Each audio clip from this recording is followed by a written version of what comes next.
Right, well, welcome back. Although, as you can tell, we haven't moved that far from our first session. And what are we going to do in this second in the series of Finance and Procurement Coffee Break? Well, do you know what? We're going to change gear completely because we've both bumped into people talking about AI. And of course, ChatGPT is all over the news. It is. Yeah. But actually, you pretty much go to any vendor of procurement technology, finance technology, and somewhere in their blurb, AI gets a mention, or machine learning, or something else. And I think it's safe to say neither of us are going to go down the route of trying to explain it or talk about how it works. No. We're not even going to do that whole risk analysis. Actually, what we're going to do is just feed back the kind of things that we've heard talked about from our colleagues in the workplace.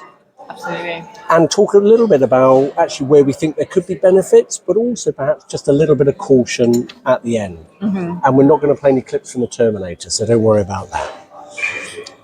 I suppose just to remind everyone why we're doing this because as a set of professionals in finance and procurement, we want to share with you what we do in our respective professions, because actually we believe those two professions are going to have to work a lot more closely together in the future.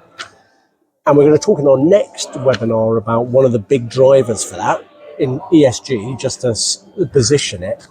But we think actually that what we've seen could may be interesting, but also could help you think about some of the things you're doing. Fair enough? Absolutely. All right, in which case we'll get going. So we distilled conversations with a number of our colleagues. We have, yes. And I guess what we're going to do is just bounce those around and see what you think. So, okay, Claire, right. Financial analyst. Yes. And I'm just going to read it. I believe that ChatGPT will revolutionise the way finance and procurement teams operate. With its ability to operate routine tasks and provide quick responses, it will save time and increase efficiency within the workforce. Any thoughts on that one? Yeah, so I would concur with that. The only caveat that I would give to being able to automate routine tasks and quick responses is you need really good end-to-end integration. That's not the case for most businesses at this time. Interesting point. Integrations matter, and let's be honest, if your process is terrible, you can chuck an AI at it and it's just going to make it even more terrible because it won't know what it's doing with it, right? Bad data's bad data. AI can't solve that. We know that, and we've both got plenty of bad data. We may talk about that in a later one. Right, go on then, hit me. Okay, so the next one is from Tom, and he's a procurement manager I spoke to, and he says, I'm sceptical about how much an impact ChatGPT will have on finance and procurement. While it may help with some tasks, I don't think it can replace human intuition and decision-making skills that are necessary in these fields. So what do you think to that? I actually think Tom's right. I think there's a really big difference. I think we're not talking about artificial general intelligence, which is the replacement of the way our heads work. Yeah. We're talking about AI, which is machine learning, which is the ability to do particularly repetitive tasks well. Talk about something like ChatGPT. Actually, lots of people we talk to are already using ChatGPT to go and do basic research. You do, I do. And it's going well. And off the back of doing that well, we're able to then go and do more targeted research. So I think it's about, like any tool, use it for what it helps with, but don't expect it to do everything. Yeah, absolutely. All right, okay, so here we go. And this is going to be hysterical because, of course, there are no errors in finance whatsoever. So I don't even quite know why they're asking the question. ChatGPT's got the potential to drastically reduce human error and increase accuracy in both finance and procurement. It can handle complex data analytics and provide insights that may have gone unnoticed without its assistance. Yeah. Okay, so obviously caveat, neither of us make any errors. Yeah.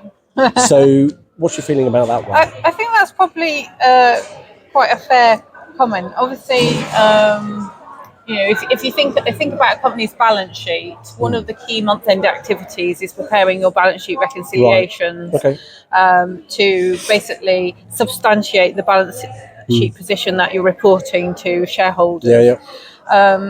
Now you can have problems in preparing that with bad data, and we've said AI can't solve bad data. You need to have good data to do that. But providing you have good data, I think it will help in that, obviously, it's prone to human error. Right. It's prone to, review issues. So I think that's a fair comment, that it should be able to assist us in Right. preparing financial statements with greater accuracy. Okay, interesting. Right, one more, and then let's Yeah. talk about some benefits. Okay, so I spoke to Mike, procurement specialist, and he says, I'm worried about job security of people in finance and procurement teams with the integration of ChatGPT. As automation continues to take over, it may lead to job loss and a decrease in demand for human employees. What do you think to that? Do you think it will cut people out of the workforce for good? It will chuck people out, but not for good, because I think things will change. And actually, some of that's a really good thing. I mean, last month, KPMG produced a report based on, I think they interviewed about 2,000 odd people over the last year. And the general consensus was 40% of people agreed that AI was going to replace existing jobs. But a bigger majority thought it would lead to something better. So, look, here's my take. If we use your example of, month-end preparation, or my example of analysing responses to an RFP, these are dull as dishwater activities. It's looking at data, it's comparing them, it's trying to identify the things that are unique or the things that are wrong. Yeah. So why not use technology to do it? And then have that human resource, as we talked about in our first webinar, doing the things that are going to focus on the future in 5 to 10 years' time. Exactly. So I can't look. Mike, I think, is probably right to be worried if he's just in a very boring, dead-end, data-driven job. But actually, maybe the potential for Mike to get a job that's more value-adding. Exactly. And I think that's a good thing. Yeah. Well, look, I think it's safe to say, look, there were lots more points that came in, but what we tried to distill was kind of the 4 really big things, which is AI is going to introduce big change, but some people think it won't. Some people think it's going to drastically improve efficiency, and some people it's going to do them out of jobs. And that, I think, is a fairly good mix of where we're at. And I think my thoughts is it will change people's jobs, but it should, I hope that it will help people create more value and in the jobs they're in for the businesses they work for. So in which case, I think what we wanted to do now was we've just sort of bounced this around between us. And again, across both functions, to think about where we believe AI could genuinely deliver benefits to what we do. And we're just going to fire them at you. So look, first up from my side, I think AI will deliver better decision making. I think the reason I say that is because there are plenty of people developing technology that can sort data, and once you've sorted data and you've got insights from it, quickly you can do what humans do best, which is then think about what you could do with it. And I think that's a huge benefit. Yeah. And on the assumption that you've got good integration and good data, which is a big assumption, then I think AI can deliver better data visualization, better dashboards, and I think you said to me earlier, there's only so much playing around in Power BI anyone wants to do. I thought finance loved Power BI. I thought that's just what they use. I think it's fair to say there's quite a few companies that are still on Excel pivot tables that haven't progressed to Power BI. So. And listen, we know there are entire procurement functions based on Excel pivot tables, so it's not a big thing. All right. So visualization. I think the other thing AI can help with is collaboration. One of the big challenges, particularly in procurement, when you're dealing with stakeholders and you're dealing with suppliers, is just being able to keep track, not just of who you've spoken to, but what they've said and what they want. And I guess there must be similar problems in finance. Sure. And I think, AI-driven technology has the ability not only to corral those conversations, but to pick out the things that really matter. So maybe that will help. Yeah. And I think the other thing it should help with, is risk management and compliance. As I say, if you think about like an auditor's task, where you don't have good controls, you're back to substantive testing. And I think AI, when you've got good data, it should provide a lot more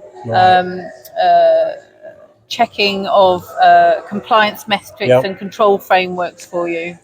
Got it. Okay, well, look, here's one for me, and this is reality.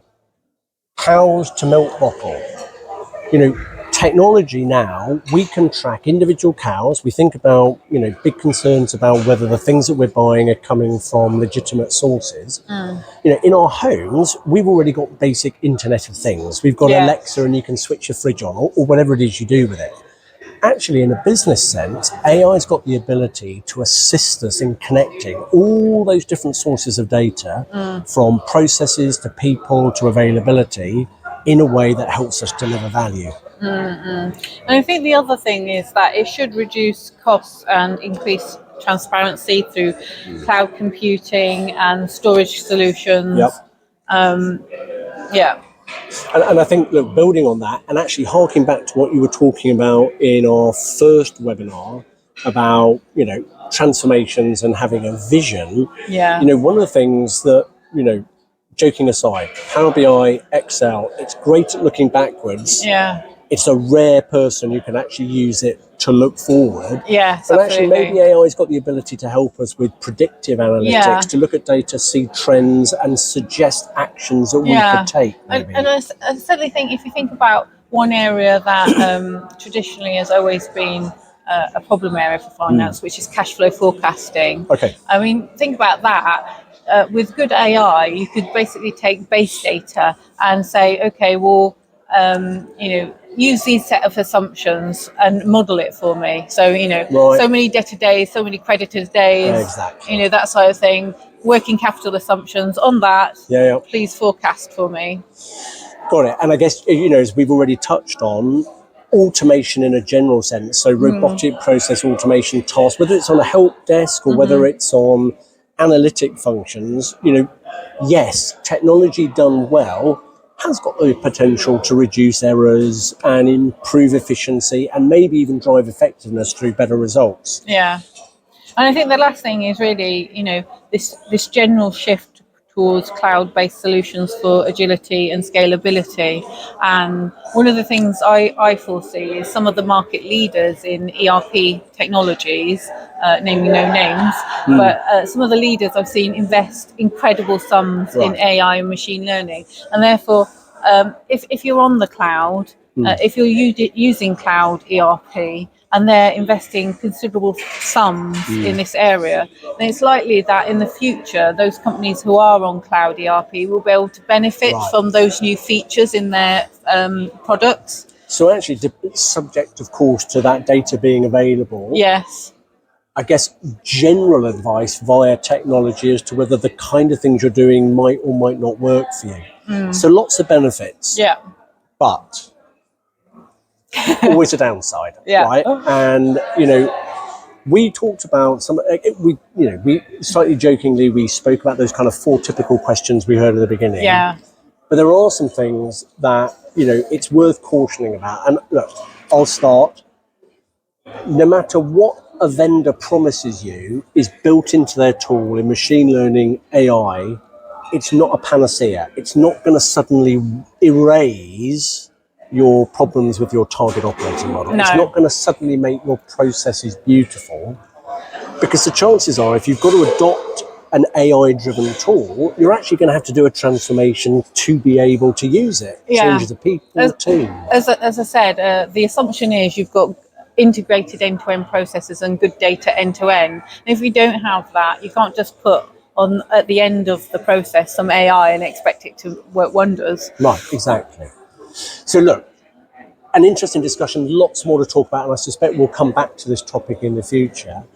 I think the conclusion we came to, AI offers big opportunities. Absolutely. It could help the way that we work. Yes. But it isn't going to replace the kind of things we have to think about for either effective operating models or the way that we get there. No, certainly. I think data analysis, technical skills, critical thinking, communications, adaptability, there are all things in these areas that AI can certainly assist us with. Okay, well, we'll bring it to a close. But look, if this has excited you, please Let us know what you think is the experience of AI in your own area, whether you're procurement finance or something completely different. And if we think, as I suspect, we're going to come back to this in the future, it would be great to have your input so we get it. But for now, Claire, as ever, a pleasure. Thank you. And we'll see you next time. Bye. Bye-bye.